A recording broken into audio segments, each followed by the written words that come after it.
Hello friends, good morning. कैसे हो? उम्मीद करती हूँ आप सभी लोग खूब अच्छे होंगे। फ्रेंड्स, आज है 6 सितंबर और दिन है शनिवार और अभी सुबह के 8 बज रहे हैं और मैंने ब्लॉग शुरू किया है आप लोगों के लिए, क्योंकि आज हमारे घर में है किसी की तैयारी जाने की। तो उसी की तैयारी में मैं लगी हूँ, क्योंकि टाइम से ही भेजना है, क्योंकि इस समय मौसम बहुत जल्दी ख़राब हो जाता है। पता ही नहीं कब बारिश शुरू हो जाए और कब बादल आ जाए, कुछ पता ही नहीं है। तो मैं तो सुबह नहा के और बिल्कुल पूजा पाठ करके फुर्सत हो गई हूँ। और ननद जी हमारी मंदिर पर गई थी जल चढ़ाने भगवान जी के पास, तो वहीं से आ रही हैं। कपड़े वगैरह भी मैंने धुल के दे दिए हैं सूखाने के लिए। मैंने कहा धूप में डाल दो जाकर। मन्नू के पापा कहते हैं हर समय छाँव में ही सूखते रहते हैं कपड़े, तो इनका जो बैक्टीरिया होता है वो मरता नहीं है, तो इनको कभी कभार धूप में डाल दिया करो। तो उनका मैंने अंडरवियर बनियान मैंने ननद जी को कहा है, मैंने कहा वहीं डाल देना जाकर।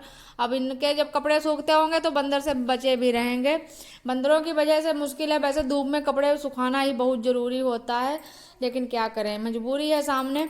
और यहाँ पर किचन में मैंने आलू टमाटर की सब्जी छौंक दी है घर में सबके लोगों के लिए खाने के लिए, पूड़ी कचौड़ी के साथ। और सूखी सब्जी बनाएंगे, सूखे आलू बो जाएंगे गठरी पर बंद के ननद जी के लिए। तो आज ननद जी के जाने की तैयारी हो रही है और भेजेंगे। और मैं साथ साथ ही सारे काम निपटा रही हूँ। मैंने सोचा साथ में कपड़े ही धुल जाए, नहीं तो फिर 2 दिन हो गए मैंने ब्लॉग नहीं अपलोड कर पाई हूँ। इसीलिए मैं सोचती हूँ आज ब्लॉग जरूर अपलोड हो जाए। तो इसीलिए मैं बहुत टाइम से उठ गई थी और टाइम से जल्दी जल्दी काम निपटाने की कोशिश कर रही हूँ। जब ब्लॉग नहीं जा पाता है तो मेरे मन को बिल्कुल अच्छा नहीं लगता है। तो मैं इसी वजह से फटाफट से तैयारी में लगी हूँ। उधर सब्जी सब बन गई है और यहाँ पर मैं आटा लगा लेती हूँ और दाल धुल के रखाई वो पीस कर अभी लगाऊँ, नमक मिर्च वगैरह मिलाऊंगी और फ्राई करूंगी। और यहाँ पर अम्मा बिस्किट खा रही हैं। अम्मा जब से जुकाम हुआ है, बुखार आया है, तो तब से कहती टेस्ट मुंह का बिल्कुल खराब हो गया और खाना अच्छा नहीं लगता, और सुबह में जब चलते फिरते हैं तो कमजोरी सी लगती है। तो अम्मा भी उधर बिस्किट खा रही थी, ननद जी को भी दे दिया था। लेकिन ननद जी के घर से फ़ोन आ गया है, क्योंकि उनकी जो बिटिया है ज्योति, उनको बुखार आ गया। तो कह रही थी मम्मी आज ज़रूर आ जाना। तो बताया कि आज तैयारी हो रही है निकलने की, बस थोड़ी देर में निकलेंगे। तो मैंने वहाँ आटा लगा के दे दिया। अम्मा तब तक यहाँ पर पूड़ी बेल रही और मैं दाल अच्छे से भून लाई हूँ। दाल भूनने में बहुत टाइम लगता है, कढ़ाई पकड़ के इतना चलाना होता है, नहीं तो बहुत ज़्यादा ही चिपकती है नीचे। तो जब तक ये अच्छे से भून नहीं जाती तब तक कढ़ाई बिल्कुल छोड़ती नहीं है। तो मैं भून कर ले आई हूँ और बस निकाल कर यहाँ पर रख दी है। और बस कढ़ाई चढ़ा धुल के और फटाफट से गैस पर चढ़ाते हैं, पूड़ी सेंक देते हैं, कचौड़ी सेंक देते हैं। और जब से ननद जी आई तब से बहुत घर भरा भरा सा लग रहा था। मैं दिन में तो काम धंधे में अपने लगी रहती हूँ, कभी बैठ के बतिया ही नहीं पाती हूँ। लेकिन शाम को दीदी के वहाँ पुराने वाले घर में, मतलब अम्मा के पास ननद जी सोती हैं रात में, तो मैं रात का काम धंधा निपटा कर फिर मैं जरूर से जाती थी रोज रात में 9 बजे से लेकर 10 साढ़े 10 बजे तक वहां पर बैठकर बातचीत करती थी। दीदी, अम्मा और ये बिटिया, दो तीनों लोग सब। और कई साल हो गए तब से इस बार रुकी हैं 4 दिन। वैसे कभी साथ में आती हैं और चली जाती हैं, बस कोई भी प्रोग्राम होता है तो बस एक रात के लिए मुश्किल से आना जाना हो पाता है। इतनी जिम्मेदारी हो जाती है इतनी उम्र पर सभी के लिए। बच्चे जब पढ़ने लिखने लगते हैं तो फिर किसी के पास फुर्सत ही नहीं होती है कहीं मेहमानी खाने को। और लेकिन मन रहता है कोई आ जाए, रुक जाए 2-4 दिन, तो अच्छा लगने लगता है, मन अच्छा हो जाता है। और रक्षाबंधन पर आई थी तब एक रात रुकी थी। अम्मा चली गई थी अपने भाई के यहाँ, तो भाई तकलीफ में थे, मामा जी मतलब, तो अम्मा के पास तो बिल्कुल रह ही नहीं पाई थी। इसी वजह से मैंने और भी कहा जाओ भी ले आओ जाकर। और मन्नू भी जिद कर रहे थे हमारी बुआ लोग नहीं आ पाती हैं, बुआ लोगों को नहीं बुलाती हो, किसी मेहमानों को नहीं बुलाती हो। मन्नू जिद कर रहे थे। और एक बुआ मन्नू के वो काफ़ी दूर हैं और उनके हस्बैंड जो ड्यूटी में करते हैं, इस वजह से वो नहीं आ पाती हैं।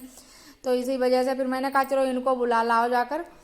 और मैं जब तक उधर अभी को थाली देने गई खाना परोस के, तब तक आ गई किचन संभाल लिया। अब बेटियां हैं तो ऐसा लगता है कि अपनापन एक इनमें होता है।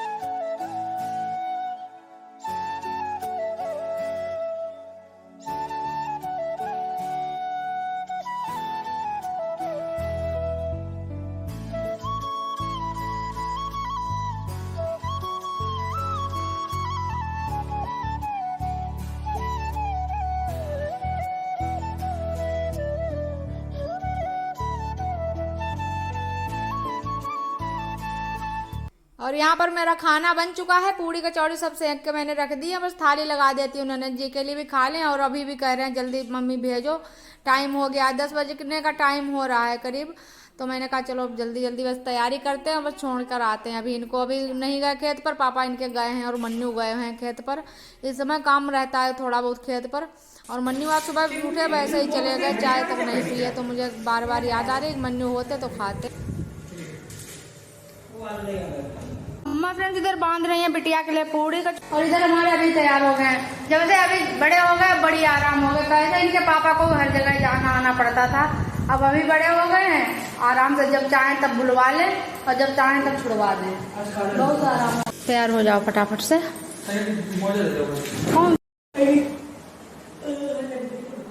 उधर अम्मा ने तब तक गठरी वगैरह बांध के रखी, मैंने इधर कहा चलो बोतल भर के लगा देते हैं। मैं सोच रही हूँ साथ साथ सब काम निपटते जाएं और मेरा काम हो जाए वीडियो वाला।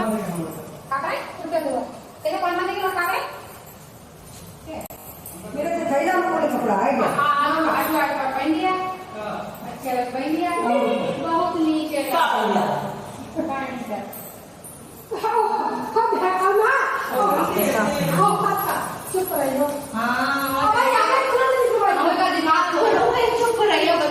अच्छे तुम्हारी पैंट पहन जा तो कोई छोड़ना अच्छा कोई ये जाते हैं वहाँ कवर्ड से निकाल कर जो मन होता है वही पहन लेते हैं। जूते भी पहन लेते हैं, पैंट भी पहन लेते हैं। देखो पैंट पहने जा रहा है, अपनी बता रहे गंदी हो गई।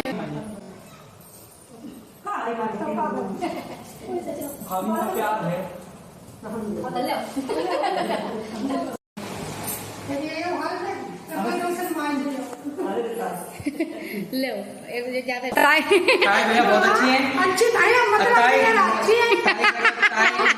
हमें मिल जाए मौका पर खुश रहो बिटिया।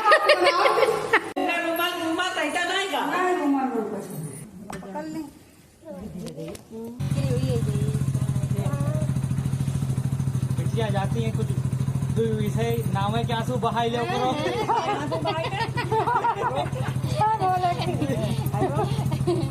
तो सुन ठीक, बाय बाय।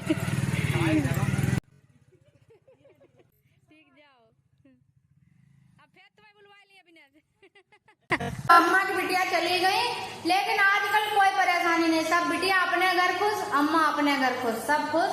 और फोन से बात हो जाती है। पुराने जमाने में बहुत कष्ट होता है था बिटियों को भेजकर, लेकिन आजकल नहीं, आजकल बहुत जमाना मॉडर्न हो गया है, सब खुश रहते हैं बस अपनी अपनी जगह पर। सब बस भगवान से प्रार्थना करती हूँ सब लोग खुश